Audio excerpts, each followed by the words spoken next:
My name is Rachel Sennott, and I feel included about being Conan O'Brien's friend.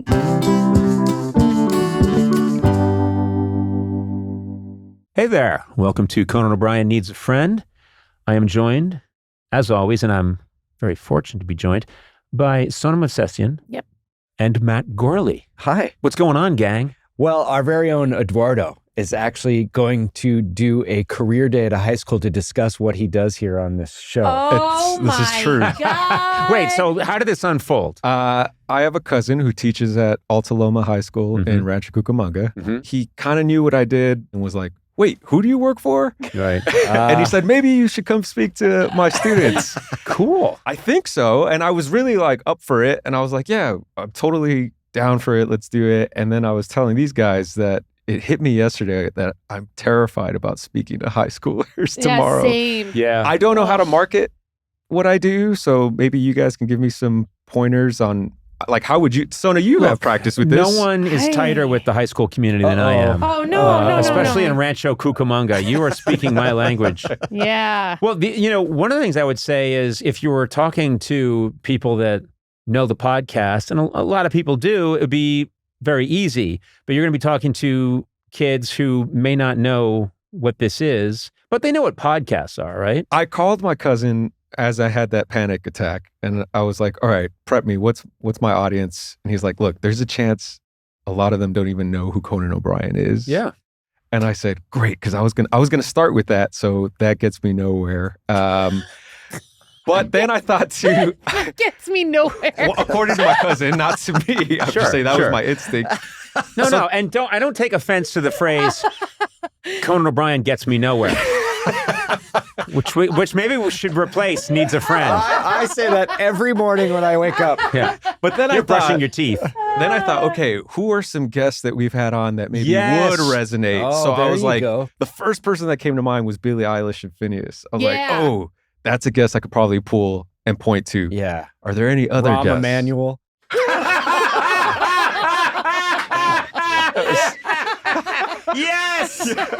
Yes. You know, whenever I don't know what to say to kids, I just bring up I know Rahm Emanuel, and it kills. Perfect. Okay. What grade? What age? I mean, it's freshmen through juniors. It's all of high school. Yeah, Oh my Do they know, God. like Ryan Reynolds or Han Solo, you know? Okay. Yeah. Okay. I mean, I don't know that Han Solo. No, Han Solo. Deadpool. Ryan Reynolds would help us. Okay. I thought about Al Pacino, but then I was like, No. will No, they they know? won't care. No, they don't. They don't. That's they like don't saying I care. knew Woodrow Wilson.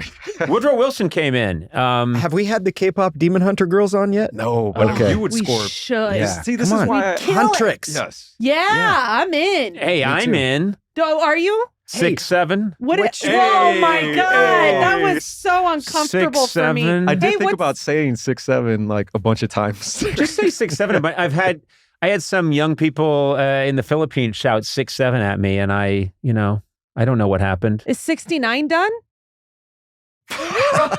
What? You're making it. In my life, yeah. It's been done for a We while. don't do that. And like, you might remember when people were like, turn to page 69, everybody Yeah. would giggle. Yeah. We don't do is that No, the it's new 6'7" now. Okay. What What's is 6'7"? And no one This is seems to awful. exactly know. This is awful. No one well, seems. no, Adam has kids who are a little older than ours. My kids say it all the time. They couldn't really tell you when I ask them what it means. They do that and they say the 6'7". But is I it researched 69 it. related? No. No, it's not at all 69 It's not. related. That's just It comes the from number that I originally thought of. from a rap song. Yes. Correct. Talking ahead. about LaMelo Ball, Yeah. NBA player. This is Yeah. your whose opener. height is 6'7". And what Well, what does that have to do with Do podcasting? we do any cool No, but things? can I say something? I would say never mention the podcast or what you do. Even though you've been invited there to talk about what you do, it's career day. Just show up and go like, hey, 6'7", everybody, 6'7", yo, 6'7", and then talk about how you like Billie Eilish, and then maybe look up what's the latest thing that's trending that's gone viral. I was going to Just show a playing clip TikTok. of you on Hot Ones, maybe. Yes. And be Oh, like, there you go. this is who I work for. no. People buried in graveyards know that I did hot ones. Yeah. So, I mean, I'm talking about corpses, long dead corpses of pilgrims. Okay. People that died in the 1600s know that I did hot ones. If he shows that clip though, will they be like, "Who is this guy?" Or do Yeah, you think they'll- they'll be no. like, "Oh, he seems cool." They will say that lady looks insane. That's what will happen. That lady looks like she's in great distress. Oh, my I hope God. that lady recovered mentally. Can I say I do think that a lot of kids in high school will know who you are. Yeah. I think so. I I'm think in a we're lot of- making yeah, jokes, but yeah. you hosted the Oscars. You've done a lot of stuff. Oh, and high schoolers love the Oscars. They're all over it. I did. They'll remember my costume changes. They'll be all over I it. don't know. I think that a lot of people know who you are. To give you real advice is the more you can just keep it personal and grounded and just about this is what I do. You listen to podcasts or when you hear them, because they're listening to some podcasts. You don't realize what the technology that goes into what you actually hear.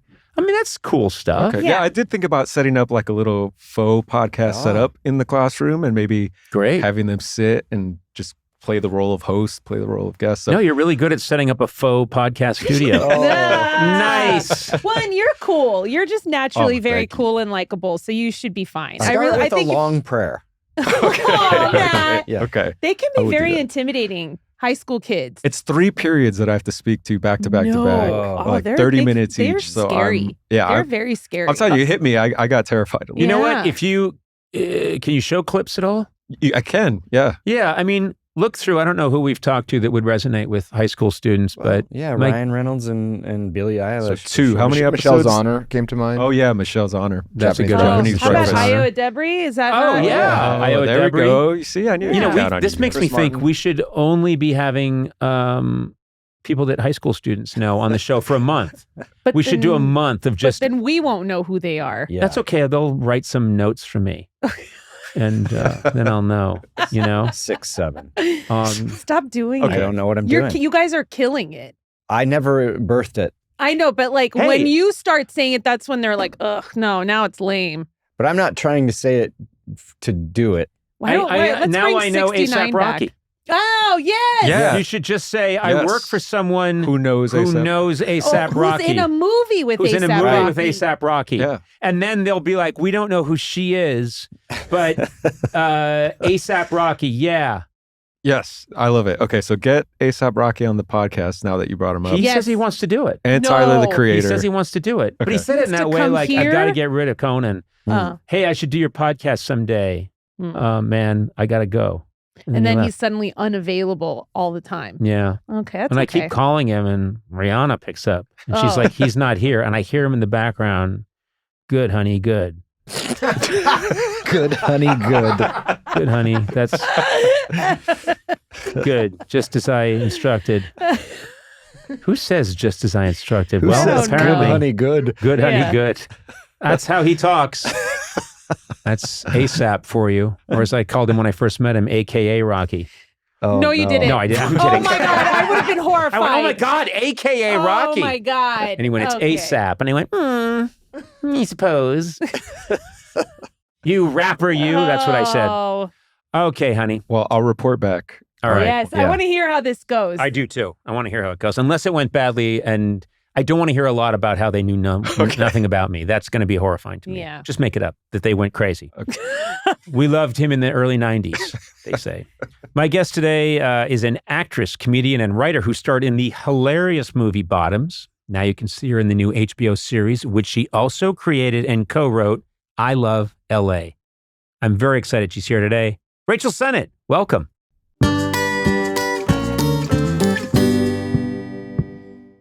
I feel included about being Conan O'Brien's friend.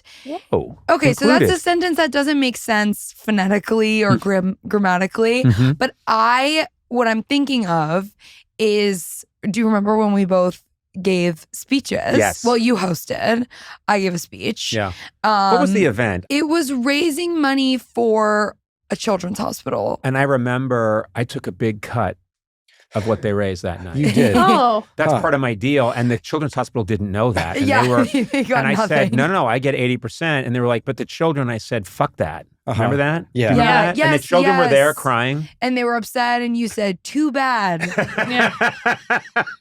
too bad, bitches." But other than that, it was lovely. It was Other than that, it was, they it would was have raised a lot of money. They would have. They raised actually tons of money. Even still, the 20% that they got to keep. I want to start. I know we've already been talking, and I've been really looking forward to this because you came to my attention when I saw Bottoms. I was really charmed by it. I really liked it a lot. And then this morning I woke up early because I'm jet lagged I was shooting in another country. And so I watched it again this morning. Bottoms. I watched it this morning. Oh my God. And I was just like, yep. I also wonder how it hits at like 6 a.m. And I'm like, it feels very different at 6 a.m. But Guess what? It still works. it still works. Okay, It still love works. it. It's really funny. Oh my and down to God. one detail I love is the football players play on a field that has a massive 200-year-old tree on it that would never exist on a real football field. But you guys had it there because you needed something to happen and you didn't give a fuck. And I loved it. And I'm sorry I'm swearing so much. I'm not going to do that anymore. Are we not supposed to swear? No, on I'm this? I just don't doing know why it too he's much. saying that. I No. know, but I I'm like doing like I'm it. just a He's sailor that It's just kind got of on cool. Shirley. It's cool Okay. and edgy. Mhm. Yeah. It's making me want to swear. Well, I We'll shouldn't swear. do it. It's not right. It's not right. It's not right. I heard you were coming on the podcast, and I thought, well, I don't know what Rachel's promoting. And they said, well, she has this new show. It's going to be on HBO. We're sending you 5 episodes. And I thought, 5? I'll watch one. I'll deign to watch one because my time is so precious. And last night, my wife and I click on, we watch one, love it. And I go, there's another one. We watch 2. And I say, another one. We watch 3, another one, 4. And then my wife is always going to bed at 9:30. And she's like, I think I have to go to sleep. And we're watching another one. And suddenly I'm Mussolini yelling in the house. Screaming at your wife. Yeah. Screaming at my wife, dogs, cats. And I watched 5 of I Love LA. And it's really, really fun. So that's my compliment up front. No, it's huge. I feel like I do the same thing when people send me like a chunk of stuff. And I was saying this to you before. It's like, I'm like, I'll skim through. I'll write down like 3 moments that I like, and then I'm done. And then I can reference them and be like, see, I like all these 3 moments. I watched the whole thing. So watch it, unless you're lying to my face, but that's okay. Because I felt You'll never know. No, I'll never I'm know. a sociopath. Me too. I'm people pleasing. All of us are. Wait, why did we have to have her on? I hated every second of it. I hate her. Get her out of there. No, but that means a lot because I think like we wanted to create that driving. Like my favorite shows that I watched in college are like those Sunday night shows where you leave and you're like, I can't wait for next Sunday and I want to know it. Like I want that pull. And also like it's very much of the generation, whatever, but I hope that it's funny to everyone. You know what I mean? And brings you into the world and doesn't feel like this is only for these people. Like it's hopefully for anyone who wants to watch a bunch of girls text each other and talk, and hook up with people and talk and I might be a pervert, but You're also describing my life. yeah. You're like, that's my Wednesday, honey. Me and the girls. Matt is constantly texting me and sexting me, Whoa. and then we get together and we have a Hailey Bieber shake, and so we know You know what's going on. Yeah. I felt seen. Did you identify with one of the characters more? Did you feel like you're like, I'm totally a Tallulah? I'm Team Maya. Isn't that your character, Maya? I'm Maya. Yeah. I identified with the fact that I came from the East Coast, Boston, then went to school in Boston, then left this will really date me, but 1985 with my writing partner, Greg Daniels, and we went to LA. And I thought I had been dropped on the surface of Mars. And your show is very much about someone who comes from New York. Yeah. And you come to LA and you think your friend is coming with you, and then she doesn't. Yeah. And that's Odessa's character. And so you think she's going to be there, but she's not. She stays. And you have to make a go in LA. And I have to tell you, I remember that so clearly. And so, yes, the references changed. There wasn't social media. There wasn't the kind of business that your character's working in. There wasn't oat milk. There wasn't, chai. We didn't have that. But what I remember, disaster. You guys didn't even have milk. And you came here? There was no milk either. milk either. Yeah, There was no Hailey Bieber smoothie. And there was war rationing. Yeah. Because World War II had just ended. Okay. So there was they put an embargo on all Hailey Bieber smoothies back then because they knew she'd be born in like For 60 the effort. years. Yeah. For the war They effort. needed the collagen We need your for Hailey the Bieber war. smoothie for the war, Yeah. says FDR. Victory Garden to make your Hailey Bieber shake. So that didn't exist. But what I remember is, when you worry about the references can change, but the fundamental elements don't change, which is it's horrifying to come out to LA when you grow up in that other coast. And I was horrified. Yeah. I hated this place for a year and a half. Absolutely hated it. Which is short for amount of time to hate it, to feel like what the fuck is going on, you know? Like I also just felt like weird. Yeah. Like everyone was like, you talk so fast and you're really stressed. Like, it's like, you're like, I need to get on your guys' level, but I can't, No, it's you crazy. Yeah. You can't. Matt Because and I are the locals who are like, it is fast. You're I feel like- scared about going to New York. Yeah, that scares that's why me. I get scared too. Same thing. The when rhythm's different. Yeah. Sona has been my assistant for a really long time, and Sona came with me, I think it was 2011 or 12, and you came to New York, and Sona has grown up here. Yeah. She freaked out about cabs. I remember you freaking out about cabs and saying, I don't want to sit in there. Other people have sat there too. You make me sound like such a princess. But I'm sorry, you were. It was weird. It is weird. It is weird. But it's a completely different rhythm on these. It's so much more intense. Here, you're like, I have my car that I cry in and I eat lunch in out of a container. Yeah, I have vomit in my own car. Yes. Yeah. I puke in my car. Yes. Not a stranger's car with other people's puke. No, you have your haven and your space, and then it's so jarring and weird. And then I feel like also once you've lived on both, you're never over either. Like it feels like I'm tough.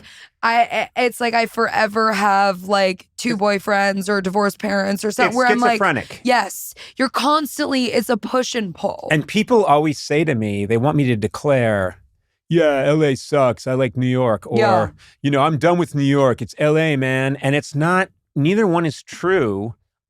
Now I like them both. I see the strength of both. I think there are cliches about LA that just aren't true. Yeah. I think because LA is a much larger surface area, there's so many different neighborhoods that are constantly, everyone gets gentrified eventually, but they keep inventing new neighborhoods where artists can live. And I think there is amazing artistic output in Los Angeles. It's just not shoved in your face. You can't just walk down into Greenwich Village and there it is. Meanwhile, in New York, I don't know how an artist would survive in New York now because it's everything's a gap and, everything's an actual gap. Yeah. And I was like, yeah, there's a gap of, and then I was like, no, a gap. No, a gap or a Zara. It's a gap and a Zara. A friend of mine and I were walking around and we tried to find CBGBs and it's like a Varvatos store. Is it? And we were in this store and we were looking at the old CBGBs and we were trying to remember how's this layout? What layout? And a guy who worked there who was trying to show us a jean jacket said, oh, no, the stage was over here. Ignore these beautiful pants. This was the stage. God. And that's where the Talking Heads performed. Yeah. And that's where the Ramones were. And I'm just the Ramones were by the Blazers. Yeah. And you're like, fabulous. I can feel the history in here. Wow. The $90 t-shirts. That's where Blondie performed.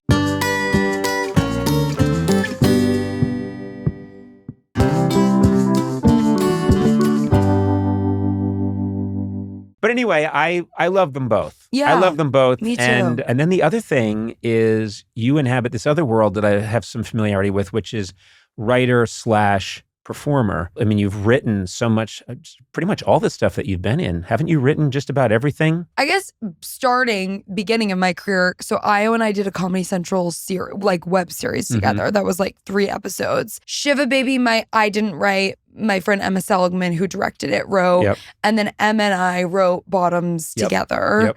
And then this I wrote. Yep. This was the first time, I think, this was the most I ever thought as an actor, or like on set, I'm like barely thinking about acting because I'm directing. I directed the finale. Right. You wear a lot of hats. It was like, and then prepping, and then we're rewriting stuff, but then we're editing the show while we're shooting it. The good thing is my character is like stressed. So I was just like, I don't have to go. Do you know what I mean? Like, you should make all of your characters stressed. Yeah. I kind of have, in a way. Yeah. It's like I'm kind of either stressed or stupid or both. It's like one of the, there's like 2 sides to me. And it's somewhere in that space. A stressed, stupid young woman. Yeah. That's whenever if I ever have crashes to, her car. Yeah. If I ever have to pitch you something, if I write a script and I want to pitch it to you, I'm going to start everything with a smart, stupid woman moves from LA to New York or New York to LA. Idiot. Yeah. But it was like I think it's like you know this, it's like balancing those things and being like, which role do I need to be the most today? Like there was a day, like there's some days on set where I was like, I'm more of a writer today than an actor. I'm directing today. But then there were days, like there was a day that I had like multiple sex scenes, which by the way, oh my God, this was so funny because it was like all the sex stuff in the show, I'm like, I wrote or was in the room for writing. And I think like for me, like sex and stuff, like sex, if you're gonna show it in a show or a movie, like it should be like funny. It should tell you something about the relationship. Because I think if I look at my relationships, I can immediately tell like where we are based off of like how the sex is. Do you know what I mean? Definitely. Okay. Do you feel that way too? You're talking to the wrong guy. Okay. He's literally a virgin. I just mean, okay, sorry. I agree with you. Do you know what I know mean? what you No, mean. well, explain what you mean. Well, it's very different in the beginning No, than he it means is. explain what is sex. Yeah. Oh, sorry. What goes where? Okay, totally. Show me with dolls. Oh, God. No. No, my I'm kidding. God. I'm kidding. But anyway, Yeah, I know what you mean. Yes. Like where I was like, I want all of the sex to feel like it's in the show for a reason, basically. well, in the pilot episode opens with you and your boyfriend having sex. And what's funny about it is an earthquake. I'm not giving anything away because it's really the beginning of the first episode. And I thought it was a really good opening. It's LA, so there's an earthquake. And he's like, oh my God, there's an earthquake, but you're close to orgasming and you just want to keep it going. Yeah. So you tell him, I think it'll be all right. It'll be all right. And then the earthquake stops, you keep going, and then the earthquake starts again. And he's like, no, I think we really have to like get out of the building right now. And you're like, I'm almost there. Can you just choke me? And I was like, okay, there's a familiarity here that happens when you're in a committed relationship. Yes. There's a familiarity, but there's also, and a little, it's a little like utilitarian. Yes, like, okay, it's almost like do the 3 things that I need really quick. 1, 2, 3. Yeah. Like I'm almost there. You did 1 and 2. Finish her off. Right. You know. So it was not, to your point, it was not in any way gratuitous. It was funny. Yeah. And it was telling me right away how your character's funny. These people are connected in a very familiar way. Yes. And so, yes, you're right. It was not just we open on sex scene so that we can get the viewers in. It accomplished a purpose. It accomplished a purpose. But it was really funny to me on this specific show because like we of course had an intimacy coordinator, but she would like, I would have a conversation with her as like the showrunner and be like, you know, like we want to hear what the actors are comfortable with. Ideally, this scene accomplishes like this sort of feeling or like we'd like to shoot it this way, whatever. And then she would call up the actors. But so I would have the conversation with her as the showrunner and she would be like, totally. And then she calls me like 30 minutes later and she's like, so this is what they're thinking. I'm like, I just talked to you, love. She's like, you tell me what you feel comfortable with. In the script, That's hilarious. in the script, you're giving a blowjob. Yeah. Do we even want to go there? I'm like, I wrote that. I'm like, what? And so she's like, I know, but are we going to do that? And I was like, yes, yes. Like, so that was so funny and sort of bizarre, like going at that from like two angles, whatever. Yeah. But like, there was a day on set where I had like an emotional scene, and then like, I'm not going to say what it's happening because it's sort of gives something away, but sort of two sex scenes in a day. Sort of, it was like sex scene, lunch, beans for lunch, and then like emotional cry scene. And that day I was like, today I'm an actor. Like today I was like, and that's when you have your team of other support. Like I'm like, Emma, if there's questions about alts, you got it, girl. I'm naked and I'm crying. You know what I mean? But then on another day, you put on the other hat and you're like, today I can answer the questions about that. So it was interesting, like balancing those, but like finding what thing you were leaning more into on the day, if that makes sense. Well, what makes sense to me is a lot of my career, starting with the late night show, I can use my thinking head when we're thinking during the day, when we're working on the show. And then when it's time to go, it's 5:30, guests are here, band is playing, I need to get makeup on and I need to let all that go and then be the guy who's just in it. Yeah. And if the guest puts something out there that's a surprise, drop everything you thought about. Yeah. And go that way. Go there. And go there because that's what's happening right now. And I found that, and I don't know if you can relate to this as an East Coast Catholic, what I can, you're Italian, is that right? Half Sicilian, half Irish. Okay, my God, you're screwed. Well, I as 100% Irish, but we both come from very similar stuff. And what I can relate to is there's this combination of restraint and busting through the restraint. Yes. And that's where this magical thing happens. Yes, but we like control. We like control, but also we secretly love the loss of control. I know. Sorry. I almost was like, girl, yes. You can call me, trust me, you can call me girl. No, I was just saying that's the whole Catholic thing. It's a yin yang. That's it's where, both. yes. It's both. That's why it's like, you're like, why are you guys freaks? Not saying you're a freak, but I'm just saying Catholics. Do you know what I mean? Because you're like, you live in this push and pull of like control, not control, whatever. But I feel, I'm always reaching for control, whatever. But the most beautiful things happen sometimes when you just are like in flow, free flowing. Sure. Yeah. And you're right. It's like those things are a gift. And like when something goes wrong on set or whatever, it turns into the funniest moment or the most beautiful moment. But I feel that way too, where I'm a planner. I like to know what's happening. Which is good. That's the lesson of all of this is it's not good versus bad. It's you need both. And there's another part of this that I find fascinating, which I know nothing about. And I'm, freely admit I know nothing about it, but you play someone who you're best friends with somebody, she's an influencer, you were helping her be an influencer. The idea was you were both going to move out to LA and you're going to manage your friend who's an influencer. She decides to stay in New York, you go it alone. And so you're working at a company where you're managing or helping to take care of influencers. I know nothing about that. But I also know that it's a huge part of an industry right now, maybe the industry. I haven't seen it depicted yet. Yeah. And what I liked was I was watching the show and I was thinking, oh my God, you're right. These influencers who make a funny video or a meme and they're holding a bag, a certain bag, that is a business. Yeah. They're making a lot of money. Yeah. They're getting sent a lot of products. And of course there'd be a management system for them.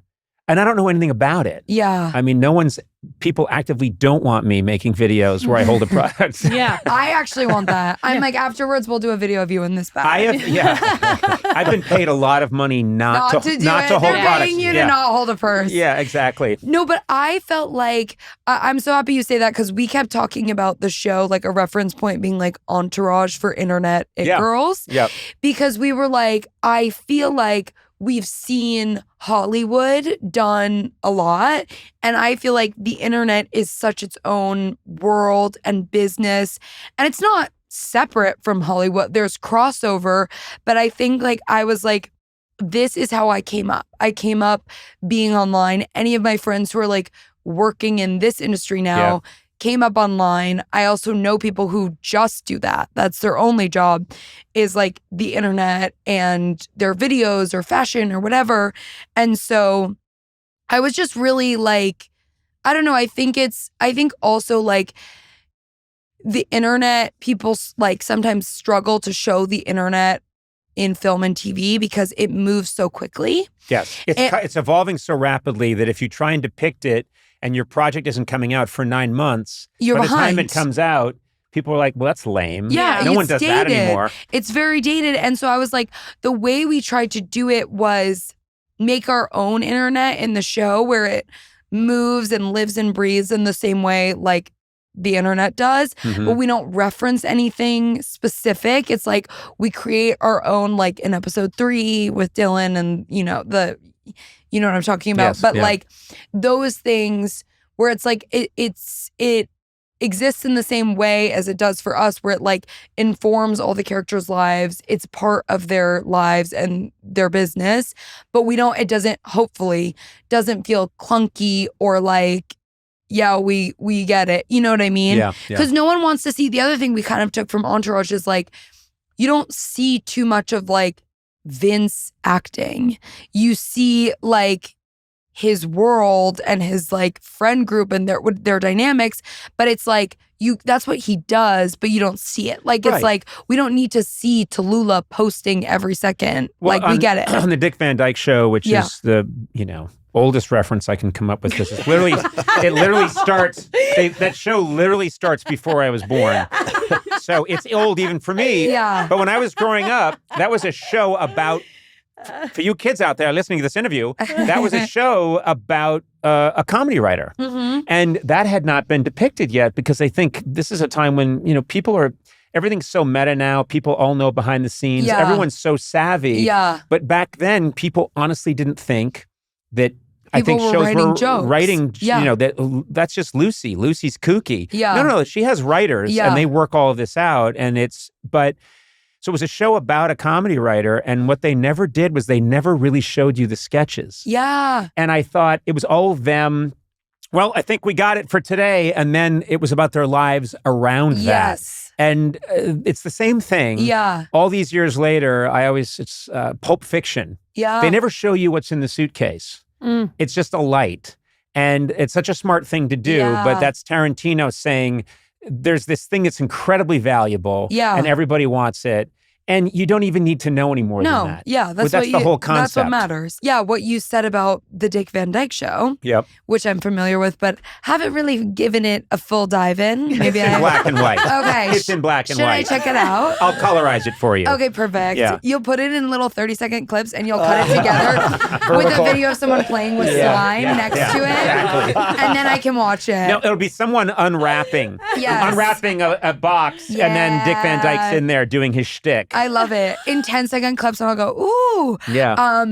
But like, it's like the lives around, it's like the same thing. The other thing is I was like, nothing is really new. Like, I think I felt certain times during this where it was like, I've got to make something totally new. And like, you're going to be compared to things and you want to do your own thing. But it's like, everything is like, from what comes before it, but you have to take, your own blend of references and ideas and hope it's like, it both like, at the end of the day, people are people, like relationships are this era, the moment of like your late 20s is always, I want to know about if you had a Saturn Return. Did I ask you about that? What? A Saturn Return? No, I don't know what that is. Yeah. Is that Are you going through Joe yours knows. right now? No, I'm 32. So. Okay. Wait, what's But did you a Saturn Return is like end of your 20s. Oh my God. I thought you were going to return a car, the Saturn, because of a defect. That's where I went. So I thought, well, if you're not happy with the Saturn, Do you think Joe couldn't return her Saturn because she's 32? Joe couldn't return her that's Saturn. a policy that they have. That car company's been defunct for 15 years at least. Yeah. I don't even know what that I only know is. because Dick Van Dyke drove a Saturn. Dick Van drove a black and white Saturn. God. No, I want to know about this. Yeah, like okay, so you're into astrology. I am. Okay, tell me what Saturn Return means. Okay, I have so many I'm gonna maybe need to pull up your chart or like dive in, because do you know what sign you are? I'm an Aries. An Aries. Yeah. What does that mean to you if I say Aries? An Aries, you're a Virgo with a backbone. Okay, I don't understand. Okay, totally. But you're a Libra that's kind of a pussy. Do you know your rising and your moon? No, I don't. Okay, we'll find it later. But basically, an Aries is like fire. Right. Don't mess with you, but you have like an order to you. Like you could have a temper isn't what I would say, but it's like fiery, and it's like, don't mess with me, don't mess with the people I love. I would say I can be intense. You can be intense. You can. I think because you're particular about how you like your comedy to be. Yeah. And I think if people hinder that or overwork you in a certain way, There's so many things that I don't care about. And then if it comes to comedy, something where I'm supposed to be funny, if someone's getting in the way, I become like an insane Viking. Yes. With a broadsword. Yes, you have your hills that you'll die on. You're like, this is what I care about. Are they very passive aggressive? Aries? Yeah. Or are they just aggressive? I think that's the Catholic. Okay. I think that's not astrology. I think that's something else. So tell me, we're made up of all. But let's get to this thing, because you talk about it in the show, and it's really fascinating because I've had this experience of I know exactly when it happened, but it's happened a bunch of times. Yeah. When I'm in New York, we sometimes tape podcasts in New York when I'm there, and we do them at Sirius XM, which is in Midtown, right across from Rockefeller Center, my old stomping ground. And I'll go into the lobby, and there have been a couple of times where, there was one time in particular where there were a bunch of young women who I think were waiting to gather to go to lunch. And they saw me and they came over, they said, can we get a selfie? And I said, sure. And I just started chatting with them about how's it going, what's up, and gave them a little bit of advice, probably like the advice I gave you, because I'm constantly lecturing young people. But at one point, some of the women started talking about, oh my God, I'm so old. And I said, how old are you? And they're like, we're 28. And I wasn't eating anything, but I started choking on imaginary food. I was doing a spit take with no water. I was like, you're 28 and you're talking about how old you are? And I forgot. That just sounds insane to me right now. But I do remember getting out of college, moving out to LA, turning 23, then turning 24 and thinking, oh my God, it's over for me. It's so over. And so I basically yelled at these people and said, you have no idea how young you are. But I know that, your character has her 28th birthday and it's kind of traumatic. And I think, what? What is the Saturn Returns? It's like 3 years, but there's like a period in it. It's different. It happens sometime between 27 and 30. And it's basically like your reckoning of like, I feel like it shakes up your life, which is why I'm interested to hear like if you can remember something from the end of your 20s. You bet I can. Yeah. You bet I can. And I'm guessing it's your Saturn return because it shakes everything up, and then like you go through a breakup or you lose a job or you blah blah blah, whatever, something chaotic. And by the way, I've got a huge one. Can't freaking wait. But it's like you feel like she said that in a way like, please don't ever tell me. No, I can't fucking wait. Shut up. Go ahead. That's okay. It's okay. No, I was just saying it's like it happens to everyone, but it feels like it's only happening to you, and then it lands you where you're meant to be. Oh. Is kind of, but tell me your story. It's so simple, which is I'm 29. Okay. I'm a writer-producer on The Simpsons. Everything should be good, but I think, no, I'm not where I'm supposed to be. Yes. Something else is supposed to happen. Your gut, it feels weird. I just was, and I remembered my agent at the time saying, well, you could get an overall deal to be at The Simpsons for 5 more years and you could make, and I was like, no, I can't take that because something's supposed to happen. Yes. One of the crazier things in show business happens, which is David Letterman doesn't get The Tonight Show and he suddenly announces, I'm leaving, which no one thought he would do. Yeah. And suddenly NBC doesn't have a late night show at 12:30. They don't know what to do because this is back before the internet. Yeah. So today they would look at 700. They would go, TikTok There'd be a million people who were viable and there'd be 900 hours of everybody. Yeah. But they don't have that. Yeah. And these jobs back then, there were 2 late night talk shows. That's it. Yeah. Or just at that point, it was just 1 or maybe 2. And the main guy, David Letterman, has left or is leaving, announces he's leaving soon in a couple of months. Yeah. They don't know what to do. So NBC says, well, we got to keep the affiliates in line. Let's just get Lorne Michaels to decide. And that calms everybody down. Like, oh, good, Lorne Michaels, Saturday Night Live, he'll figure it out. Lorne goes looking. It's a long story, but cut to him just in a room saying, there was this writer who worked for us who's got something. Conan O'Brien, and they're like, what? And I do an audition. I'm so loose in the audition because I think I'll never get this. Yeah. And then one thing leads to another. They say, no, it's going to be Gary Shandling. It'll never be you. And then suddenly they go, it's him. And they call me. I'm in the basement of The Simpsons. And they say, you're going to take over this massive job. There's no footage of you. Everything I'd ever done was on stage. Yeah. There's nothing. I don't even have a headshot. And everyone freaks out. And that's what happened. That's a pretty common Saturn return. Yeah. Most so people's. Yeah. But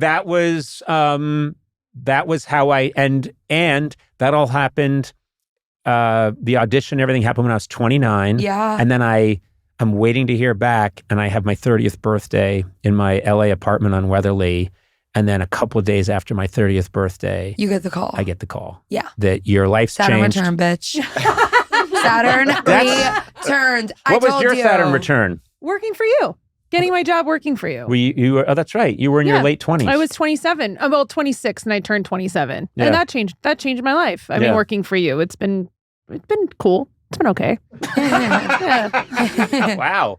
Ringing endorsement. It really has. I mean, it's like everything changed once What that about happened. you, Matt? Well, mine was, I went through a really bad breakup and just took a month off work and had the same lunch every day at this bar and went home and got high and watched a James Bond movie. You showed her. That sounds real nice. Oh, she could see me now.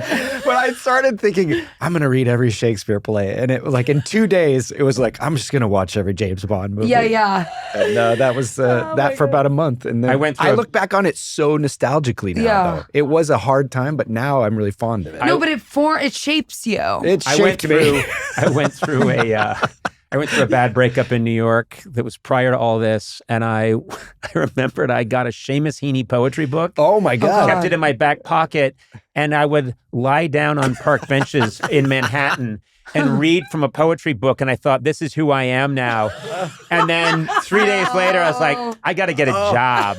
I went out to LA and worked on The Simpsons, but I remember thinking for a minute, this is who I am now. I'm a park bench 28-year-old who reads Seamus Heaney poetry. Lying down. I'm a hobo. Yeah, you are. You're like a romantic hobo. I'm a romantic the saddest hobo, part was that the lunch I had every day was I went to an Irish pub and I had a corned beef sandwich, a deep fried Snickers bar, and a Guinness every single day. Oh my God. I know. I can't believe I'm alive. That's fabulous. And that's why I stand before you the way I am here today. You look incredible. Well, Rachel, it feels to me like you've had 9 of these in your teens and 20s. Like you've had... mini ones. Mini ones. You've got a very big jump on a career at a very early age. I think yes, but I feel also like I had a lot of I don't know, I think a lot of people in my age and younger feel like there have been a lot of setbacks. Basically Shiva Baby was supposed to premiere at South by, and then it was canceled because of COVID. And then I was like, oh my God, my career is over because of COVID. When is this going to end? Whatever. Then we get back into the industry. We get to make Bottoms. Bottoms comes out during the strike. And there's I think And you couldn't promote it during the strike? Couldn't promote it during the strike. Yeah, I remember that. But the girls on TikTok did it for us. Literally shout out. Because I was like, they took the movie and ran with it. That's great. And that was amazing. But I think I felt sort of a similar thing to you, which is basically I think you get the early 20s were really chaotic. I was like, I don't know what I'm doing. By the mid 20s, I was not The Simpsons, but you have your stuff where you feel like, okay, I've got my thing, I know what I'm doing, and then just all of a sudden like something feels wrong, and you're like, I don't know what it is, and you sort of like sit in something feeling wrong for like 2 years or a year, whether it be a relationship or being like, I'm not quite doing like. I'm doing what I want to be doing, but I'm not doing it all the way, or I need whatever. And like, you have to make that leap. Like, I don't know if when you said, I'm not doing an overall deal at The Simpsons, your agent said, you're a fucking idiot. He did say that. Okay, awesome. And it's like, because you're like, I don't have the next job. I don't know what it is. I feel something. For me, like, I think it was like the jump of fully stepping into a creator role on my own. It's really scary. I think I've always felt insecure in myself as like a writer on my own. I just, in general, I feel like I'm like, I feel like I'm a good like pep talker, cheerleader. I get to-do lists done, but I never really thought like I'm that talented. In general, I think I'm just like more of a hard worker than I am talented. But that's how everybody feels. I think being hardworking is a good part of it. No, you know? but that's how I would have. I mean, everybody has that. Yeah. I don't. That's just so common. Yeah. That I always thought that, well, I get by because I work. Because I can outwork anybody, and I do my homework. Yeah. And then it was a long time. And look, all these years later, I still have those days. Yeah. We all have that. When you show me someone who is an artist of any kind, and they have no insecurity, and they have no doubt, and they have no fear, I think I have no interest in seeing their art. None. Yeah. I just have none. But it's scary, and it's like there's a difference between being in someone else's thing and being a part of it and knowing like, well, if it doesn't go well, I can say, hey, I'm just the actor, or like, I didn't, you know what I mean? Like, I had no control. To step into a role where you're like, oh, if people hate this, they hate me. Like, not actually, but kind of. Like, I'm like, I'm like, it's like, my name. I'm like, it's me. I'm naked in it. I wrote it. Like, it's very vulnerable. And so I was in the process of waiting to see if the show got picked up. I had like done the pilot. I was waiting to see if the show got picked up. This is HBO. You're waiting to hear from HBO. This is from HBO. And I am like having to say no to other things. And it's really scary because I'm like, I don't know if the show is happening. I don't know if I'm good enough. I go through a breakup. I get arrested in the Cayman Islands. Wait a minute. Whoa. And this all happened in 1 month. What happened in the Cayman Islands? This is on me, but I brought a CBD joint in my bag. I didn't even do it on purpose. It was like I had like a leftover CBD joint that I bought in a grocery store in like the back of my purse. And then they really search your bag. Like they search your bag. She's like taking out my vibrator. I'm like, girl, put that away in the middle of the airport. Like they search your bag. And she was like, do you have any drugs on you? And I was like, I do not have drugs on me. So then I was like, why would I have drugs? But then I didn't know CBD was also illegal. So then she finds a CBD. What? So then I got in trouble for lying about the drugs. The Cayman Islands is the hub of white collar crime, and they bust you for a CBD joint? That's insane. And they took my phone away. Shout the fuck out, Claire, my assistant who's out there. You met her. She thought I was kidnapped. So they take my phone and my passport. I'm in jail for like 5 hours. Nothing. Claire thinks I've been kidnapped because she's calling the hotel. She's like, has anyone seen Rachel? Some people at the hotel had seen me getting into an unmarked white van. So then Claire, which is how they take people to jail there. What the fuck? And so then Claire's like, she's been kidnapped. So then Claire's like calling the embassy. Literally. This is a good assistant because Sona, in the same situation, if they said, we've heard reports that Conan's gone, he's not at his hotel, he's been taken in a white van, you'd be like, all right, well, let me know. Yeah. Hit the clubs. I'm hitting the clubs. Yeah. I'll be like, is the joint okay? And tell me more about this Did they throw joint. that away? Can they mail it back? They should send that back to us. That's evidence. I might need to look at I that. should look at that. Keep him. Give me the joint. Were you scared or were you pretty confident? I was scared. I think I was also just having a breakdown in my life where I was literally like, I don't have a show. I just turned down these other like jobs. I am like in the middle of a breakup with my boyfriend and now I'm in jail. Yeah. I was like, wait a second. I was just like, I got really freaked out where I was like, I was crying in there. And then I started telling the girl about my breakup. And it was just all, anyways, Claire called my lawyers and they knew a lawyer in the Cayman Islands who came and got me out of jail. Oh, wow. So it was all fine. I just had to apologize on camera and get a mugshot. And I do have a record there. Wow. It's okay. I love it. I know. I wanted it's badass. It's badass. I wanted the picture so bad. I was like, please send me the mugshot. They did let me put on makeup for the mugshot, which was, I thought, really sweet. I was like, I've been traveling, I'm sweating. She was like, you can go into your bag for mascara. But that was all like in 1 month. And then I got back from the Cayman Islands and the show got picked up. That's great. And then it was my birthday. My 29th birthday. So mine maybe came a little earlier than yours, but now I just had my 30th birthday right before the show comes out. So it's very like, it feels like, I don't know, it feels like a very like mystical time where everything is like shifting and whatever, but I felt so out of control that whole time. And I was like, I don't know why. I just feel like I have to trust. Yeah. But it's that same thing where it's like, you don't know. Well, here's what I'll tell you.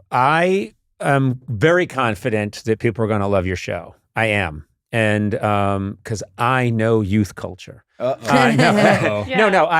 Dick Van Dyke references. It's really well done. Your show is really well done. I am confident that people are going to really like this show because I was binge watching it and really impressed. And I think you're very impressive. I thought so when we got to talk and I met you, and I'm a huge fan.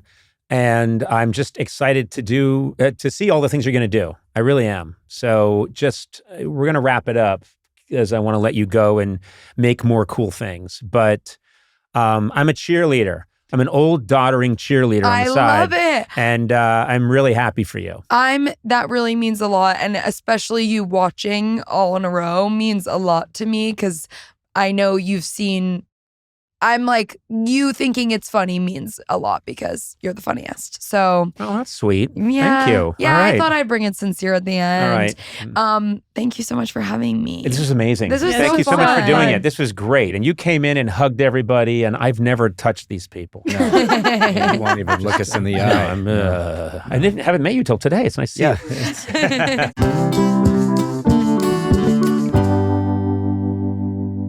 Hey, Sona.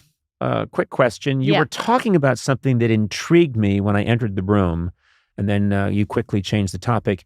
I got the sense that you are babysitting, even though you have twin 4-year-old boys who take up a lot of your time. Why are you taking on a babysitting gig? What's going on? My friend has a baby who's about 9 months old, almost 9 months old, and they just need somebody for just a couple hours every week. What are you doing this for? For funsies. No. Can I tell you something? No, you don't get to talk on this podcast. Okay, all right. This is a podcast you where ask me questions. White men bloviate. You be quiet. I'll handle this. Yeah. Yeah, you take over. Thank you. I'm going to pass the ball over to the other white guy. Listen, Star Wars. Here's what I don't understand. I don't understand. You have twin boys. Yes, I do. And Mikey and Charlie, and they are a handful. Sure are. Excuse me? Did you say handful? Yeah. Handful. No, handful. I changed it. It's when you... Never mind. What were you going to say? Handful? What are you doing? What are you doing? What are you doing? What's your fucking problem? What are you talking about? What the fuck, man? What are you talking about? What are you talking about? Were you going to say something really inappropriate? Yeah. No, it's all coming out. It's all coming out. Is it your RoboCop What's sensor? coming out? I mean, I'm editing it out. No, you're not going to edit. So if I make a mistake, it stays in? Yes. And if you become... Yes, that's the only thing I have in my life is that.